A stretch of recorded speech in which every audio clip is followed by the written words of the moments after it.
Hi hello എല്ലാവർക്കും ഏറ്റവും പുതിയ റിവ്യൂലേക്ക് പറയാൻ വേണ്ടി പോകുന്നത് ഇപ്പോൾ അടുത്തായി റിലീസ് ചിത്രമാണ് ഹണ്ട് എന്ന് പറഞ്ഞിട്ടുള്ള മൂവി 2024 റിലീസ് ചെയ്ത് പരാജയപ്പെട്ട ചിത്രമായിരുന്നു. ഒരുപാട് പേർ OTTക്ക് വെയിറ്റ് ചെയ്യുന്ന പ്രത്യേകം ഹണ്ടിനുണ്ടായിരുന്നു. അങ്ങനെ ഹണ്ട് ചിത്രം മനോരമ മാക്സിലൂടെ ഞാൻ കാണുകയുണ്ടായി. അപ്പോൾ കണ്ടപ്പോൾ അതിനെ പറ്റിയുള്ള ഡീറ്റെയിലായ റിവ്യൂ ഒന്നും ചെയ്യാൻ വേണ്ടി പോകുന്നത് എലോൺ എന്ന് പറയുന്ന ഒരു അപരാധം അല്ലെങ്കിൽ ബോംബ് ചിത്രശേഷം ഷാജി ഹല നെക്സ്റ്റ് ഡിറക്ഷൻ ചെയ്ത ചിത്രമായിരുന്നു.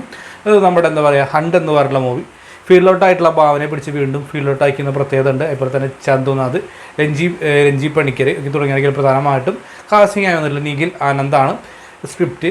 അതുപോലെ കൈലേഷ് മേനോനാണ് മ്യൂസിക്. അപ്പോൾ ഇത്തരം ഡിപ്പാർട്ട്മെൻറ്റൊക്കെ ഇപ്പോൾ നമുക്ക് കണ്ടു പരിചയമുള്ള ഒരുപാട് താരങ്ങളൊക്കെ പോയിക്കൊണ്ടൊക്കെ ഇരിക്കുന്ന പ്രത്യേകിച്ചും ഹണ്ട് എന്ന് പറഞ്ഞ മൂവിക്കുണ്ട്. അപ്പോൾ ഹണ്ടർ ഒരു ഹൊറർ സയൻസൊക്കെയുമായി ബന്ധപ്പെട്ടുള്ള പടം എന്നൊക്കെയാണ് പറയാൻ വേണ്ടി ഉപയോഗിച്ചത്. മെഡിക്കൽ ത്രില്ലർ എന്നൊക്കെ പറയാൻ വേണ്ടിയിട്ട് പോസ്റ്റേഴ്സും കാര്യങ്ങളൊക്കെ നമുക്ക് എല്ലാവർക്കും മനസ്സിലാവും. ഇതിൽ ഭാവന ഡോക്ടറായിട്ട് വന്നിട്ടുള്ള ടീച്ചറാണ്, ട്രെയിലറാണ്, പോസ്റ്റേഴ്സ് കണ്ടാലൊക്കെ ഓൾറെഡി ഊഹിക്കാവുന്ന തന്നെയാണ്. അത് തന്നെയാണ് കണ്ടൻറ്റ്.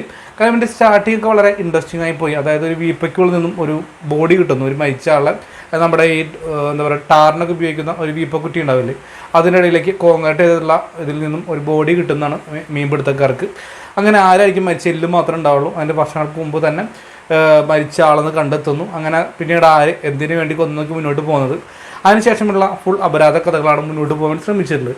കാരണം കണ്ടു കഴിഞ്ഞാൽ പക്ക ഒരു കോമഡി ആയിട്ടാണ് തോന്നുള്ളൂ. കാരണം ഇതിൽ പ്രേതം അത്രയും ത്രില്ലിംഗ് ആയി കൊണ്ടുവരുന്ന എലിമെൻസിൽ വെറുതെ പ്രേതമാണെന്ന് കുത്തിക്കയറ്റുന്നു, പ്രേതം വന്ന് കൊല്ലുന്നു, മനുഷ്യന്മാർ നോക്കി നിൽക്കുന്ന ഒരു അവസ്ഥ തന്നെയാണ്. എന്തൊക്കെയോ കാണിച്ച് കൂട്ടുന്നുണ്ട്. ഈ 2024 ഈ മാതിരി ഈ കാട്ടവരാതൊക്കെ പരിച്ചൊക്കെ ഷാജി ഗേൾസിനൊക്കെ എന്താണ് ചെയ്യേണ്ടതെന്ന് കണ്ടപ്പോൾ എനിക്ക് തോന്നി വെറുതെ എല്ലാ ടൈറ്റിലൊക്കെ ഒരു ബോംബ് തന്നെയായിട്ട് പൊട്ടിയത്.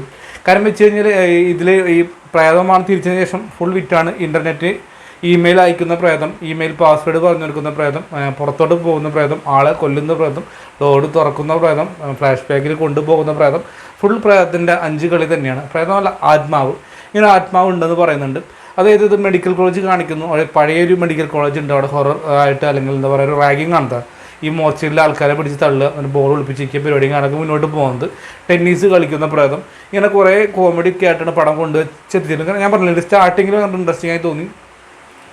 ആരായിരിക്കും കൊന്നിട്ടുണ്ടാവുക, ഇപ്പോൾ തന്നെ എന്തിനു വേണ്ടി കൊന്നു, അല്ലെങ്കിൽ ആരായിരിക്കും ബോഡി എന്നൊക്കെ. കാരണം ഇവരുടെ ടീസർ ട്രെയിലർ കണ്ടാൽ നമുക്ക് ഊഹിക്കാൻ സാധിക്കും. കാരണം ഇതിൽ ഫസ്റ്റ് ഹാഫിൽ കുറച്ച് ക്യാരക്ടേഴ്സ് ഒക്കെ വന്നു പോകുന്നുണ്ട്. അപ്പോൾ ആ കഥാപാത്രങ്ങൾക്ക് വന്നു പോകുമ്പോൾ ഇതിൽ കുറച്ച് ആൾക്കാരുടെയൊക്കെ മിക്സിങ് കാണുന്നുണ്ട്. അപ്പോൾ ഈ വ്യക്തി ആയിരിക്കും എന്നുള്ള തോന്നലുണ്ടാവും. അത് നേർച്ച പ്രൂവ് ചെയ്യാൻ വേണ്ടിയിട്ട് ഇൻ്റർവെല്ലിന് മുമ്പ് തന്നെ നമുക്ക് വ്യക്തമായി തന്നെ കൊടുന്നു തരുന്നുണ്ട് ഈ വ്യക്തിയാണെന്ന്.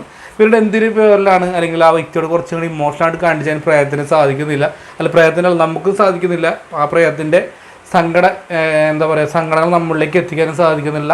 ഒരു തരം ഹണ്ട് കൊണ്ട് ഉദ്ദേശിച്ചില്ല, ഒരു വേട്ടയാടെന്നൊക്കെ പറഞ്ഞ പോലെ തന്നെയാണ് കൊണ്ടുവരാൻ ശ്രമിച്ചില്ല. പക്ഷേ ആ ഒരു ഹണ്ടിങ് ഒരു കാണുന്ന പ്രേക്ഷകരിലേക്കോ അല്ലെങ്കിൽ അവിടെ നിന്ന് തിരിച്ചങ്ങോട്ടോ നമുക്ക് അക്സെപ്റ്റ് ചെയ്യാൻ കഴിയുന്നില്ല. ഒരുപാട് അപരാധ കഥകളായി മാറുന്നുണ്ട്.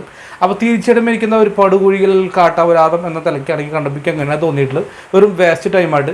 അപ്പോൾ സമയം ഉള്ളവർക്ക് വേണമെങ്കിൽ അത് കണ്ടു നോക്കാമെന്ന് മാത്രമേ 2.5 മണിക്കൂറിന് അടുത്തായിട്ട് പടം കൊണ്ടുവരാൻ ശ്രമിക്കുന്നുണ്ട്. പ്രത്യേകിച്ച് യാതൊരു ഗുണമേന്മയും ഇല്ലാത്ത ഒരു ബോംബ് തന്നെയാണ്. അപ്പോൾ കാണാൻ താല്പര്യമുള്ളവർ മനോരമ മാക്സിൽ ഒന്ന് കണ്ടു നോക്കുക. ഞാൻ എൻ്റെ അഭിപ്രായമാണ് പറഞ്ഞത്. അപ്പോൾ ഹണ്ട് എന്ന വെച്ചാൽ നിങ്ങൾ കണ്ടിട്ടുള്ള വ്യക്തി നിങ്ങളുടെ അഭിപ്രായം കമൻറ്റ് ബോക്സിൽ രേഖപ്പെടുത്തുക. ഇവിടെ ഇഷ്ടപ്പെട്ട് കഴിഞ്ഞാൽ ഒന്ന് സപ്പോർട്ട് ചെയ്യുക. Bye bye.